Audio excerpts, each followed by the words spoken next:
A entrevista de hoje, Adriana, é com Carlos Augusto Jataí Duque Estrada Júnior. Ele é economista, advogado e professor de Direito Aeronáutico nos cursos de graduação e pós-graduação, além de membro da Associação Brasileira de Direito Aeronáutico e membro do Conselho de Administração da Agência de Fomento do Governo de São Paulo, a Desenvolve SP, né, desde 2023 a 2026. E também é membro, né, do Conselho da Companhia de Processamento de Dados do Estado, a Prodesp, né? Ambas na gestão do governador Tarcísio de Freitas.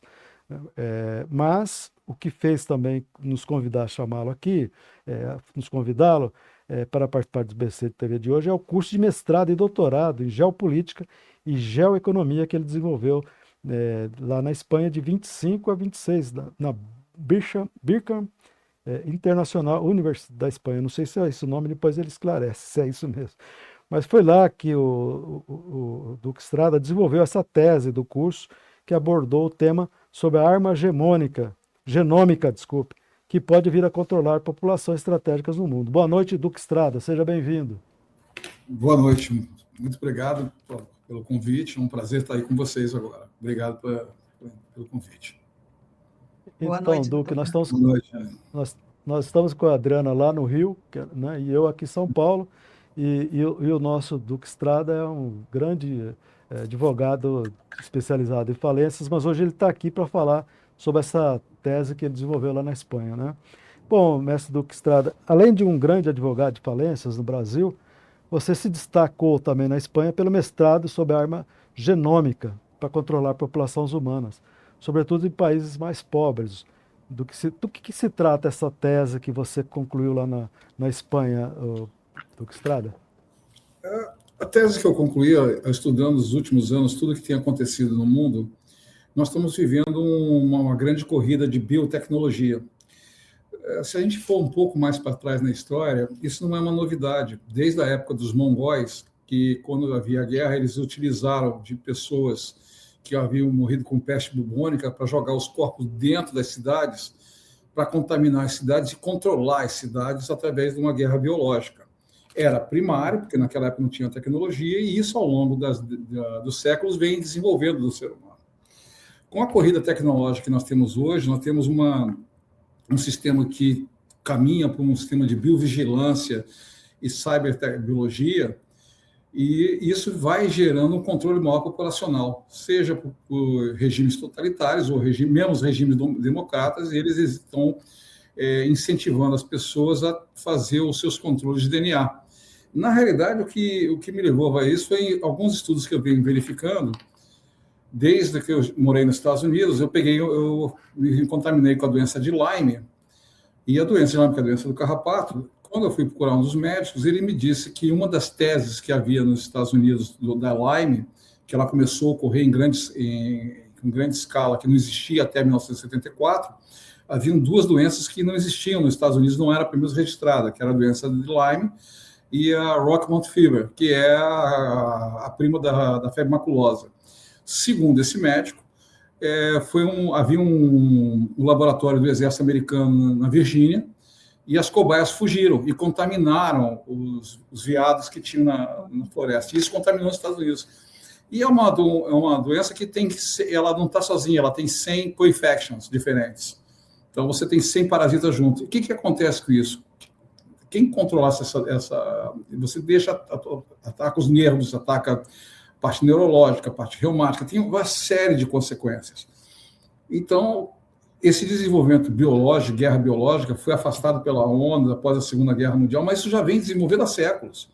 Com a tecnologia hoje, com o IA, com o sistema cibernético, avançou muito. O que acontece? As nações que controlarem o sistema, elas controlam os remédios. Se ela tem um mapeamento de um país, quais são as doenças possíveis que podem atacar aquele país e eles desenvolvem o remédio, o país passa a ser dependente daquele país que fabrica isso. Então, é um outro tipo de guerra, muito mais violenta, muito mais silenciosa, mas de dominação global.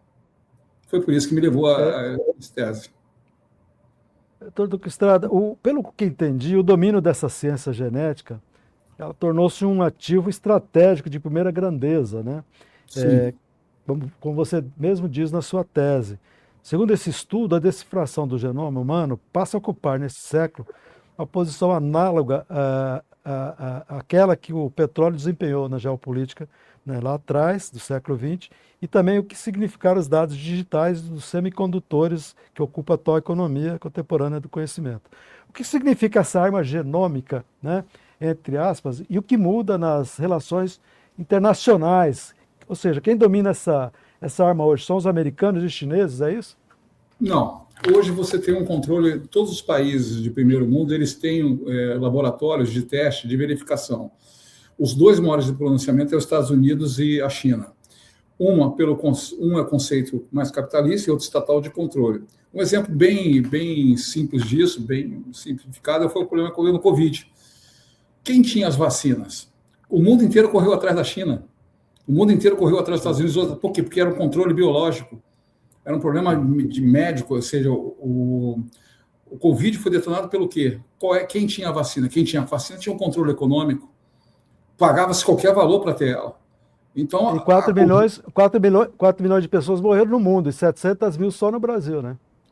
Mas o Brasil foi pioneiro nisso. O Brasil foi um dos primeiros países a comprar as vacinas. Por quê? Por que morreram 700 mil? Porque os médicos brasileiros não estavam preparados. A maioria dos que morreram foi por erro médico, que não sabiam que não podiam, com excesso de oxigênio, entupir as pessoas de oxigênio, e elas morreram por quê? Porque não havia estudo. Não morreram pessoas por negligência governamental. O problema foi outro. Foi o problema de erro médico. Os médicos nossos não estavam preparados, como nenhum no mundo estava. Quando a pessoa ia para o pulmão, ela entubava e enchia de oxigênio, aí o pulmão explodia. Então, somente após isso é que aconteceu. Agora, no mundo inteiro correram, aí começaram a atrás de vacina. Quem tinha vacina? Quem tinha os testes antes? Quem tinha, controlava. Uma vacina que te custava, por exemplo, $1, que era o caso da chinesa, era vendida a 10, 20. Ele tinha um controle econômico da operação, fazia filas de avião para buscar vacina, para buscar máscara. Ou seja, é uma corrida tecnológica de controle genômico? É. Por quê? Porque na China era o RNA morto. Então, assim, é uma guerra biológica. Então, nós temos um problema sério pela frente. E a Covid só foi o melhor exemplo hoje do que está se preparando pelo mundo. Quando se fala, temos guerra de drone, tudo bem, mas existe um outro muito pior, que vai matar muito mais gente. É a silenciosa. E quem tiver os remédios, quem tiver o controle genômico, faz. Eu vou dar um exemplo. Você pega uma região que tenha uma incidência muito grande de um determinado câncer, e você sabe que se você um determinado gatilho pode aumentar a incidência e ter mais rápido, o país pode fazer isso através de um gatilho, e ele tem um remédio que salva, amplia.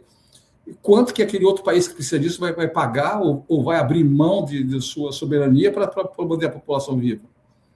A dependência não é só econômica, é uma dependência de saúde pública, é muito pior.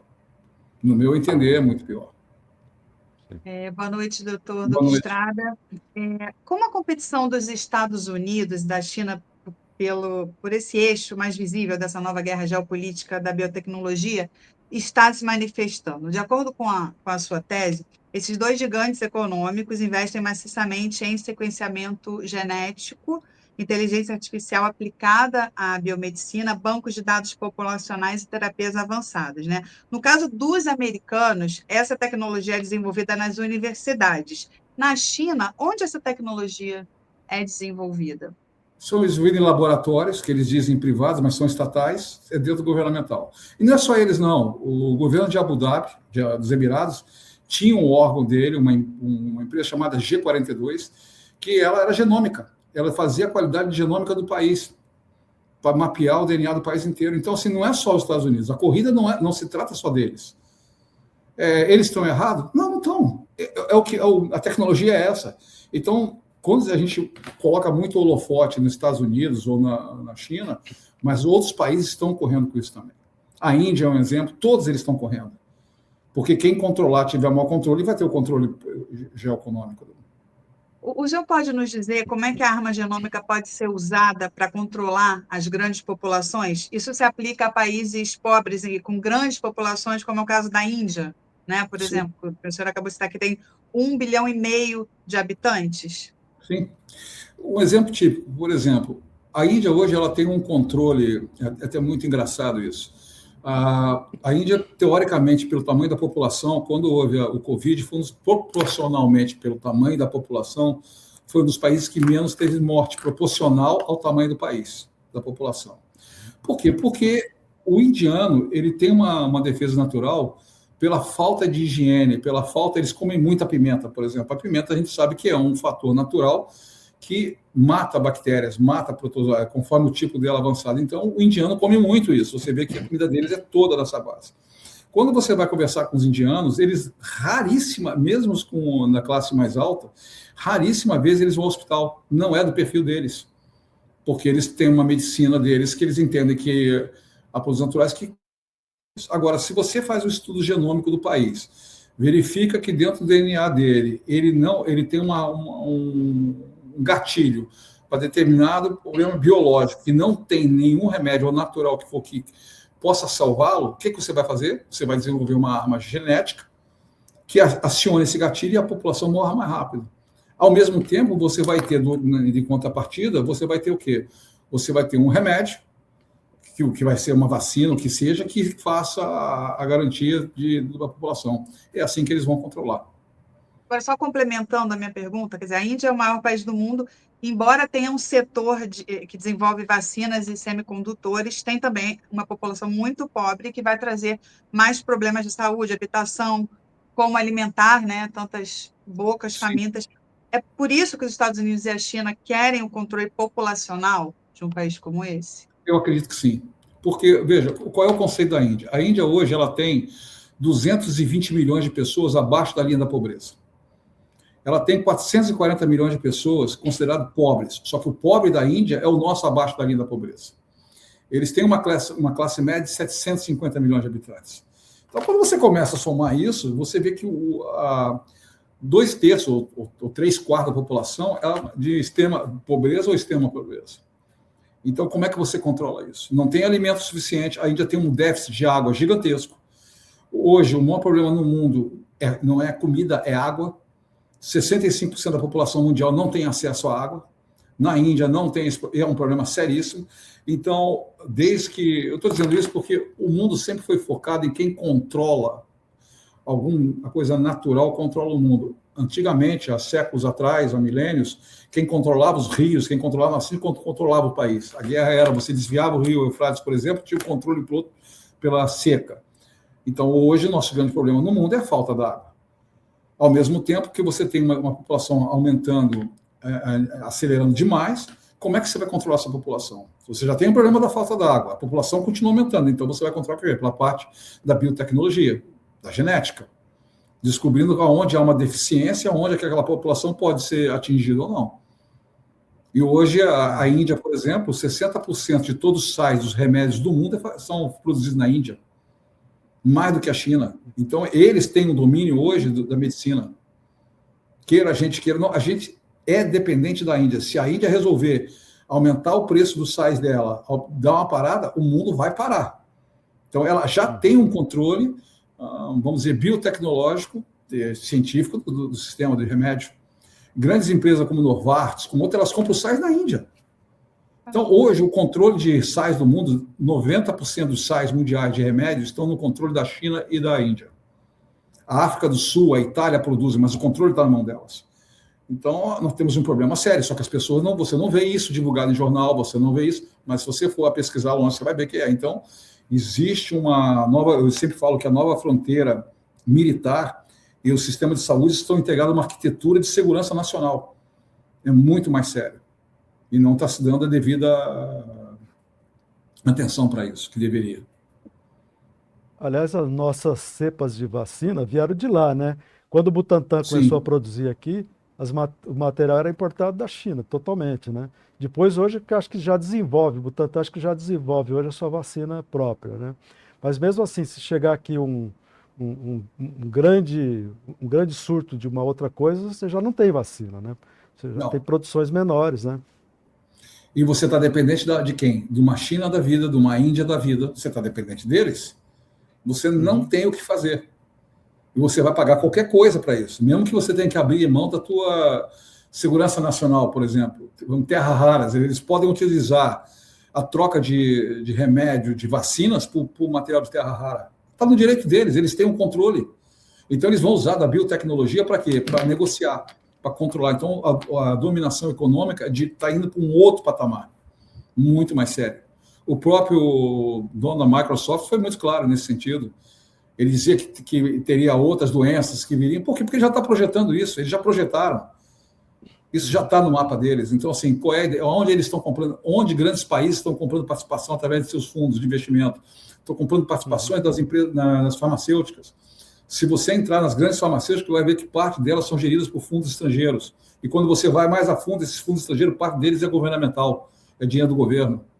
Então, nós temos, assim, que nem a gente fala na aviação, o pessoal diz que quando foi criada a IATA, foi para que não houvesse ingerência do Estado nas decisões das companhias aéreas. Só que esqueceram o seguinte, empresas como Lufthansa, KLM, Air France são estatais. Então, você fez de conta, só mudou a figura para dizer que era privada, mas não era. Porque as grandes empresas que estão lá dentro são estatais. E a mesma coisa na medicina.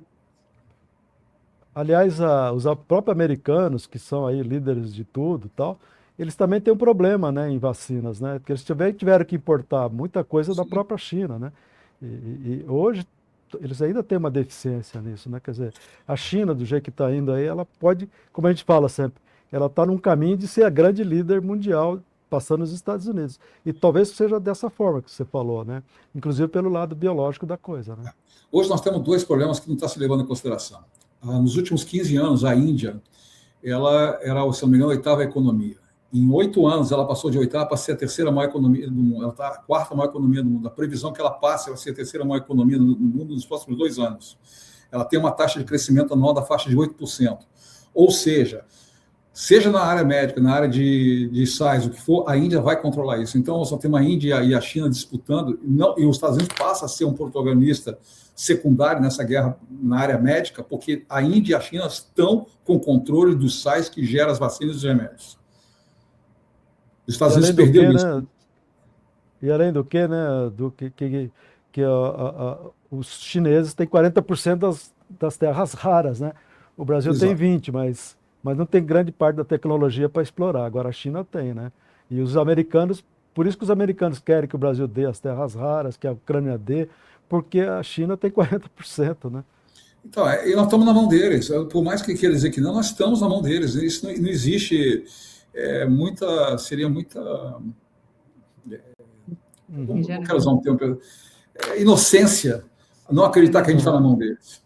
Nós estamos. A hora que eles disserem não vão comprar, é a mesma coisa assim, a China é o nosso maior comprador de soja. Beleza. A hora que ela dizer assim, não quero comprar mais, o que vai acontecer com a nossa economia? Exato. O que não vai esse monte de soja aí? Oi? Né? Aí Só dei um que a exemplo. gente vai fazer com esse monte de soja que a gente produz aí, né? Nós já temos uma perda anual. O Brasil já tem uma perda anual de 37% de toda a produção nossa é perdida por falta de armazenagem e transporte. Isso é dados oficiais do governo. 37% vai embora. Agora, tu imagina o que sobra, que todo mundo, aos 4 cantos, temos uma produção. Beleza, isso é o que sobrou dos 37%. E se ele não compra, vai armazenar aonde? Se nós já estamos perdendo sem armazenagem. Então, nós temos alguns problemas sérios que precisam ser resolvidos. Né? Agora, dentro dessa análise aí, que também tem países miseráveis na África, na Ásia, né? Depende da China, mas tem a Ásia ali. Né? Você tem Taiwan, você tem vários, né? vários países ali. Você acha que esse controle populacional da própria China, né? Já que os chineses também têm 1 bilhão e 400 milhões, né, de habitantes, né? E muitos deles estão em terras, em lugares ermos, em terras rurais, né? Aonde a mídia mundial não chega porque ainda eles são um país socialista que não permite o controle, a entrada de muita gente nesses lugares mais distantes, né? Você acha que esse governo socialista aí pode, de uma forma ou de outra, usar esse poder socialista para disseminar suas teses e ter um domínio mundial, também no aspecto político? Eles já estão fazendo isso há décadas. Esse trabalho já está sendo feito há décadas nas escolas, nas universidades. Eles já vêm fazendo isso. O chinês é muito inteligente, ele faz isso de maneira muito sutil. E hoje isso já existe. Então, eles começaram a fazer esse trabalho na década de 50, final da década de 50, nas universidades americanas. Então, há um doutrinamento nas escolas, seja desde a escola primária, secundária e universidade. Então, esse domínio já tem. Tanto que você, quando vai atacar eles, há uma rebeldia. Não é possível. Mas já tem isso. Foi um trabalho muito inteligente. Enquanto normalmente as pessoas que tinham outro alinhamento não viam isso, eles estavam trabalhando de outra forma. Então, eles dominam a parte intelectual, a parte econômica e a parte médica. Então, eles têm o controle do mundo, queira a gente ou não. E aqui no Brasil já estão dominando tudo aqui, né? Que você vê a indústria automobilística deles, né? Que é as BYD da vida, que faz o carro híbrido, faz o carro elétrico, eles já dominam o mercado de carros, de ônibus elétricos, quer dizer, já estão aqui, né? Já estão mostrando a que vieram, né? E ainda, e além de tudo isso, né? Eles não se envolvem em guerra. Você não vê a China abrindo nenhuma frente de batalha. Eles fazem, você falou, eles fazem a guerra biológica, porque você vê o Trump fazendo guerra em todo lugar no mundo, né? Mas você não vê o chinês fazendo guerra com ninguém. Ele quer só se desenvolver econômica e dominar o mundo dessa forma, né? Enquanto que o Trump está mais preocupado. O chinês faz uma coisa um pouquinho pior. Ele fornece no baixo dos panos o armamento para os outros. Ele não aparece nas claras, mas ele faz o trabalho dele por trás. Na África, por exemplo, o que o chinês fez? Ele começou a botar hospital, estrada, hidrelétricas. E o que ele ganhou em troca? Produção toda agrícola do lá. Então, se você faz um trabalho... Aquele projeto que eles têm lá da Rota da Seda, né? Exatamente. Por exemplo, em Moçambique, 80% que um agricultor produz vai para exportação para a China. Ele só fica com 20% do resultado. Porque ele trocou com o Estado a infraestrutura. Uhum. Eu estou dando só um exemplo básico. Isso é mundial. Eles têm um banco de desenvolvimento que gera esse tipo de coisa para ter essa dominação. Uhum. Nós estamos vivendo uma mudança muito violenta que ela veio de maneira sutil e agora não está se conseguindo mais abafar ela. E a parte de biotecnologia é um exemplo de afloramento disso. Só para você ter uma ideia, as máquinas que fazem hoje os maiores fabricantes mundiais de sequenciamento de DNA são 2 países que são as melhores máquinas que fabricam. Sabe quem são? Alemanha e China. Uhum. As máquinas vêm de lá. Eu me lembro que eu estava nos Estados Unidos, acho que foi 2018, 2019, teve um estudo, não lembro de quem, que uma cientista resolveu ficar um ano inteiro sem consumir nada que viesse da China, mesmo que direto ou indiretamente. Ao final do estudo dela, ela disse que 85% de todo produto consumido ou produzido nos Estados Unidos tinha origem chinesa. De algum componente. Ou seja, por mais que o Trump possa botar Made in America, mas é chinês. Uhum. Hoje, para você ter uma ideia, o controle dele chega a um ponto que a maior parte dos títulos do Tesouro americano, então, quem são os detentores da maior parte dos títulos americanos? Do Tesouro americano? China. E outra coisa que eu estou vendo, a gente viu agora a Artemis 2 indo lá para a Lua, não sei o quê. Eu estou vendo que os chineses estão indo para lá também. Eles vão dividir já, essa guerra vai se transformar lunática, né? Porque eles também estão dividindo com os americanos essa guerra da Lua, né? No espaço. Sim. Eles estão indo muito, eles já estão lá, já faz mais de 10 anos que eles estão, desde que eles mandaram o primeiro astronauta deles.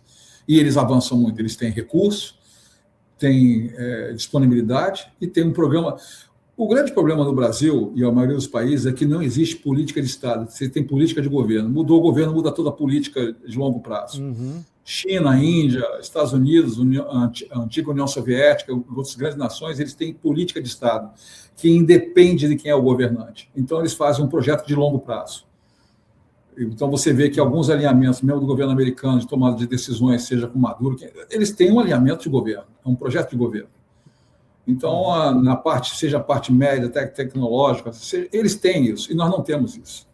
Então, nós nunca vamos para frente. Enquanto não houver uma mudança na mentalidade de nossas autoridades políticas e governamentais, de que nós temos que ter política de Estado e não política de governo, vamos continuar sempre desse jeito, se iludindo, né? A gente tem um navio que é a base nuclear aí, que faz mais de 30 anos que eles estão tentando construir aqui na região de Sorocaba, né?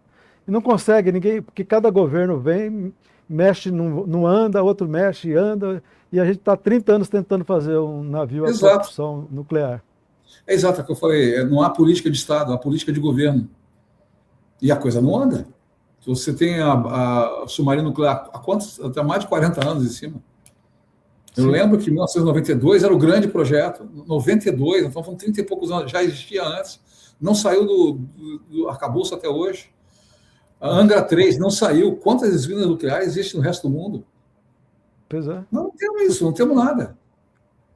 É o que você Bom, falou, Adriano, muda governo, muda tudo, investimento, muda tudo. Não temos um fio condutor para isso. A mesma coisa na parte de desenvolvimento medicinal. Nós temos uma Anvisa que cria milhões de obstáculos para não autorizar, para usar outros caminhos que não vem o caso aqui agora dessa discussão.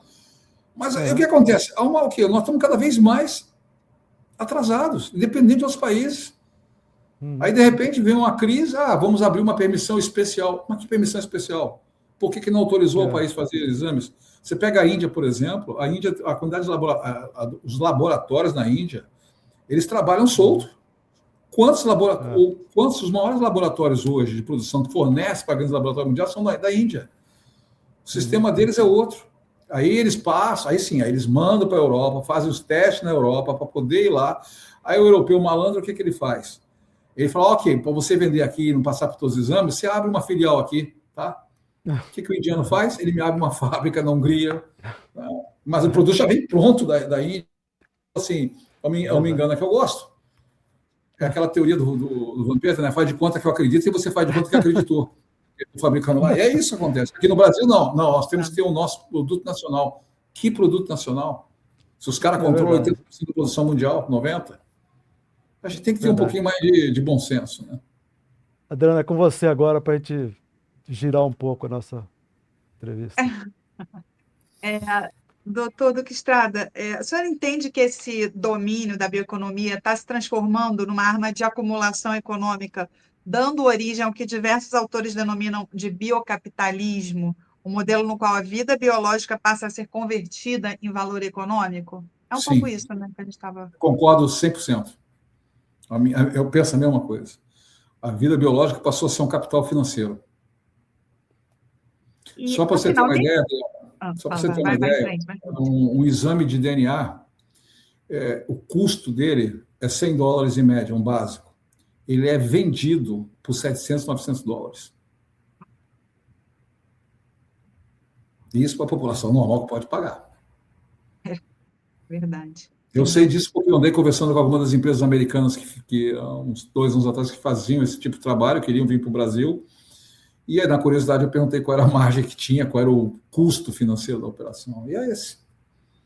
Então, é por isso que eu concordo 100%. Agora, doutora, afinal, nesse contexto, o controle genético de populações inteiras pode adquirir uma importância estratégica indesejável? Isso pode se transformar em instrumento de poder de nações mais ricas contra nações mais pobres? Ele já é um instrumento, já está sendo utilizado. Já é. Por isso, na minha tese desse doutorado, foi no sentido de tentar, de alguma maneira, levar para o meio acadêmico ou depois uma tradução para o inglês, o que fosse, e dizer assim, abra os olhos, nós perdemos o tempo disso. O sistema já está sob controle. Nós é que não queremos ver. O foco da minha tese foi nesse sentido. Agora, Duque Estrada, você tem uma... Pode falar, Adriana.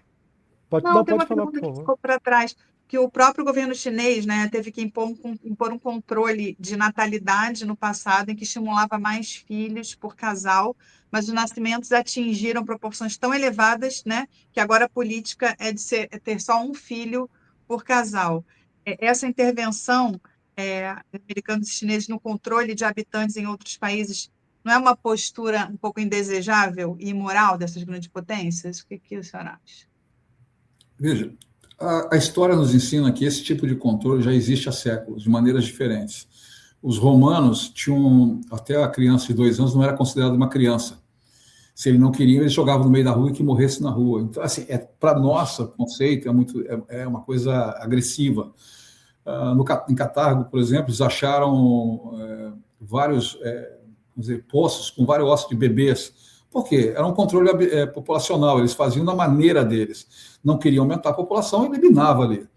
Então, o que nós temos hoje, vamos dizer, é um controle populacional um pouco mais civilizado, vamos dizer assim, entre aspas. mas existe. Então, na China, controla o casal. O que foi o problema da China? Ela aumentou o número de filhos, por quê? Porque houve um déficit de mulheres. Eles tinham um controle que teria um homem para poder ter mão de obra, só que envelheceu e não está tendo o quê? População feminina. Então, eles estão em um outro tipo de procedimento de controle genético. Então, hoje eles dão mais interesse que tenha mulheres do que homens nascendo, para que a população deles possa pelo menos ter uma estabilidade. Então, você tem controle. E como é que eles fazem isso? Hoje você tem como controlar geneticamente como vai nascer um menino ou menina. Veja, pela menstruação, você escolhe o que você quer. Isso é um controle genômico. Deixou de ser um controle não.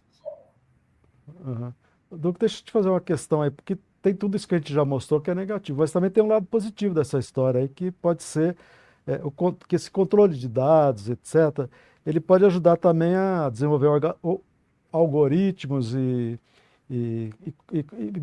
para criar novos medicamentos, definir padrões de pesquisa, uma nova forma de sabedoria, porque a sabedoria genética, né,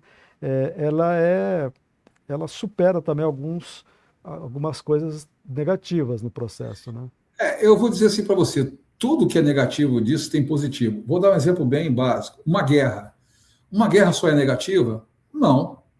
Uma guerra cada um está desenvolvendo, seja, por exemplo, vários remédios foram criados, morfina, foram criados o quê? Numa guerra. Vários remédios para proteger a população. Por que precisava proteger o soldado, o militar? Aí criaram os remédios, criaram outros mecanismos que a população hoje se beneficia. Então, a guerra tem um lado negativo? Tem, mas ela tem um lado positivo, porque ela gerou na ciência benefício para a população. Então, assim, é a mesma coisa, eu concordo com você. Ela tem um lado positivo? Tem, não podemos negar. Só que desde que seja utilizado de maneira controlada e séria. Só que não é o que acontece.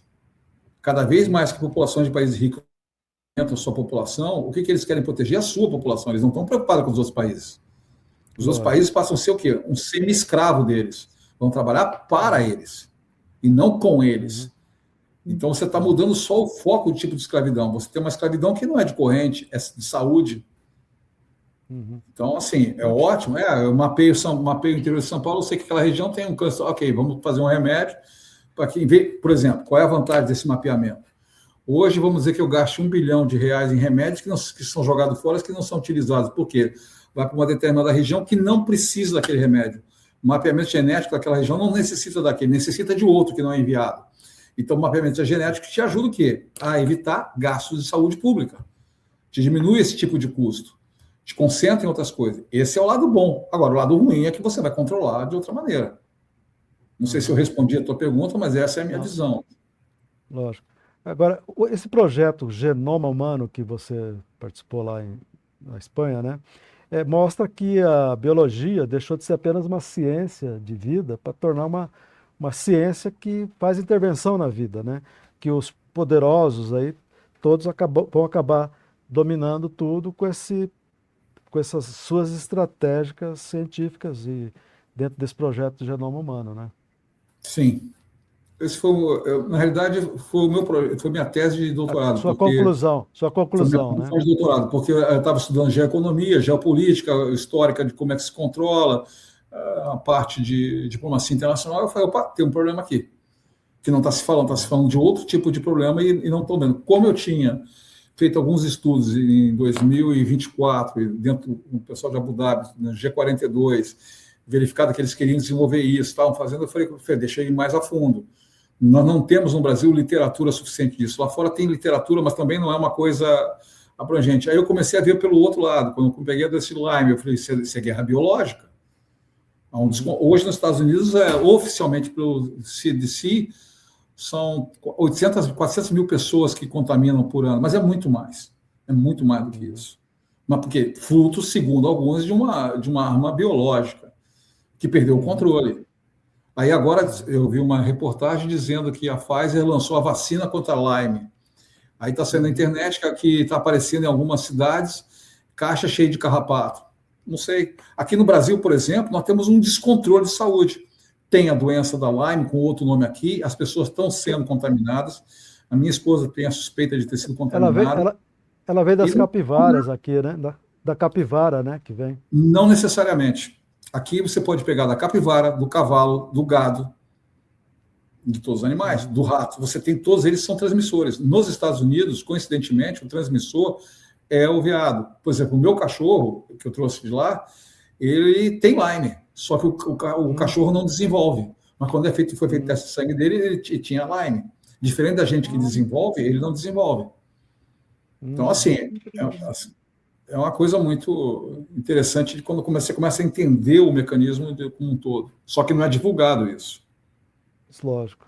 Ninguém tem interesse, nem os próprios, a indústria farmacêutica também não tem muito interesse, né, de provocar isso, porque ela está vendendo seus remédios aí, mundo afora, né?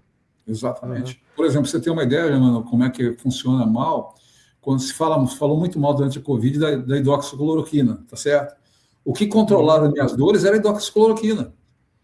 O médico lá me passou aí, de repente eu não tive acesso nos Estados Unidos, por quê? Porque o governo americano bloqueou o acesso como reserva nacional, porque eles sabiam que o hidroxicloroquina ajudava a aliviar as dores. Você estava lá nos Estados Unidos nessa época? Eu estava nos Estados Unidos quando da Covid, eu fiquei de 2016 a 2020. Então, assim, eu senti na pele, então, porque o que me aliviava era isso. No Brasil, tinha um médico que já fez a passagem dele, o doutor Natalino, que é considerado o maior especialista nisso.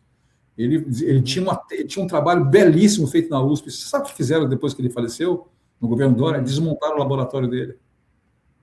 Toda a pesquisa dele. Era o cara que mais entendia disso. Mudou o governo, mudou o conceito. Então, nós temos um problema sério. Esse doutor Natalino era considerado no mundo inteiro um dos maiores especialistas em carrapato, em doença de carrapato. Todo o trabalho dele feito foi jogado no lixo. Então, é por isso que a gente não vai para frente. Bom, doutor, estamos chegando aqui ao final da sua entrevista. Você, Adriana, tem mais alguma pergunta para o Duque? Não, quero só agradecer, doutor, pela excelente entrevista. Eu que agradeço a atenção de vocês. Muito obrigado pela deferência de me convidarem. Obrigado mesmo. Tá. Chegamos então ao final da entrevista com o advogado Duque Estrada, um dos maiores especialistas em falências, mas não foi por isso que ele veio hoje aqui, não. Negócio de falência, que ele é um dos maiores, porque ele foi o advogado que decifrou o que tinha por trás do escândalo da VASP, né? Que ele foi o advogado que conseguiu pegar até os bens do Wagner Canhedo e tal, para reparar os funcionários e também empresas lesadas. Mas isso aí, vamos deixar para uma outra oportunidade, uma outra entrevista. Obrigado. Porque a de hoje já venceu aqui nosso tempo. Então, obrigado, doutor. Eu que aproveito agradeço. também para me despedir de você, tá bom? Muito obrigado pelas coisas e a gentileza. Até a próxima, então. Até a próxima. Boa noite.